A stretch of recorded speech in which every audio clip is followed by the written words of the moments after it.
It had been predicted by some, feared by many more.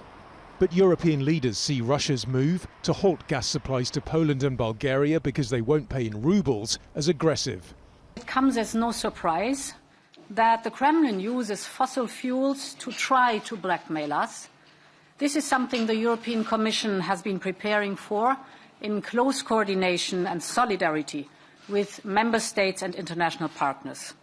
Our response will be immediate, united and coordinated. Moscow says countries can still pay for gas imports in euros or dollars, but only if they open Russian bank accounts, which then convert the currency and make the final payment. It's thought some countries have already done so. But Bulgaria, which gets the vast majority of its gas supplies from Gazprom, is not one of them. We will not succumb to such a racket. Bulgaria is reviewing all agreements with Gazprom, including the agreement on gas transit through Bulgaria, because one-sided blackmail is not acceptable. The Polish president has promised to take legal action, but the Prime Minister is insisting there's no immediate threat, saying storage facilities are three-quarters full, higher than in most of Europe. As I've emphasised many times, Poland had previously prepared to diversify supplies and obtain gas from various sources. Even before the Baltic gas pipeline is launched, we'll be able to protect our economy, to protect Polish households from such a dramatic step by Russia. Some Warsaw residents, if not all, seem reassured. This man says shutting down gas supplies might end up harming Russia. He says his country has reserves.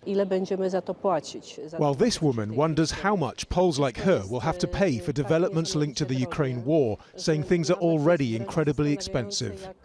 The EU's biggest economy, Germany, has been the most reluctant to end gas imports from Russia, but on Wednesday it said it was speeding up efforts to find alternatives, including liquefied natural gas.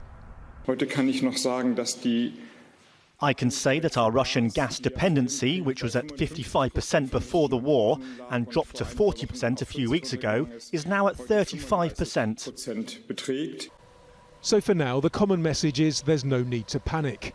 But it's hard to say how Russia's move will play into the existing energy price crisis across Europe. Nadim, Al Jazeera. Russian President Vladimir Putin says Ukraine was pushed to clash with Russia and Moscow's reaction was just and fair. Speaking to politicians in St. Petersburg, he warned that any country that interferes in Ukraine will face consequences. If anyone would want to interfere with what's happening in Ukraine now from the outside, they have to know Russia's response will be swift and fast. We have all sorts of tools that the West cannot obtain, and we will not boast of our weapons, but we will use them if need be, and I want everyone to know that. Dost Jabari has this update from Moscow. The Russian president is not really passing up this opportunity to reiterate the reasons that he felt it was necessary for him to make the decision to send the Russian troops into Ukraine in what he calls a special military operation that is now in its 63rd day. Vladimir Putin, as we just heard, had a very strong and stern warning for those countries that are assisting Ukraine in the fight against the Russian troops. He said that they're basically fair game for the Russians and that this is a fight between Russia and Ukraine and that the third countries that are getting involved really have no right to do so, and that he feels that he will be forced to make a decision as to whether or not to use all the tools that are at his disposal to ensure a victory for the Russian military. Now, Vladimir Putin was also speaking quite a bit about the objectives that he set out for his legislative officials about ensuring that Russia's economy stays intact, and he said that the attempts that have been made by the Western powers to try to cripple Russia's economy through severe sanctions have failed, and that Russia is standing still and they are not going to allow its economy to crumble. He also urged the officials that he was speaking to, he said they have to work on anti-crisis measures, and also they have to strengthen the country's sovereignty. There's a lot of emphasis on trying to basically ensure that Russia's economy stays strong and that the ruble doesn't plummet like it did a few weeks ago. To what's happening on the battlefield. And Mariupol city officials say Russia continues to strike the last remaining Ukrainian army positions there, with 35 aerial hits since Monday. Thousands of Ukrainian fighters and civilians are in underground tunnels and chambers below the Azovstal steel plant. Last week, Vladimir Putin ordered troops not to storm the plant, but blockade it. Russia agreed in principle to allow the UN and the Red Cross to help evacuate civilians from the steel plant in Mariupol after Putin's meeting with the UN Secretary-General on Tuesday. In the Mariupol direction, the enemy is exerting massive fire and blocking our units in the area of the Azovstal plant. In the city, occupiers continue to carry out filtration measures against the civilian population.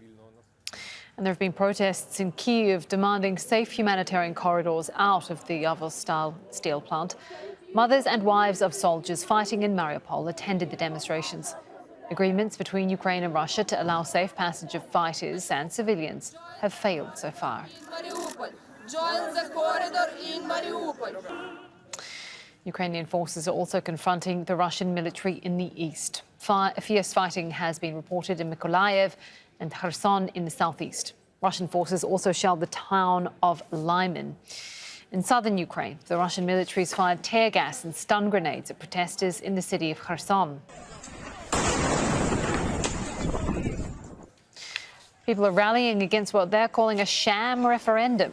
Ukraine says Russia is planning to hold a staged vote in the Kherson region to try and show popular support for the creation of a Russian-backed republic. Kherson is occupied by Russian troops, and residents have been protesting against their presence for weeks.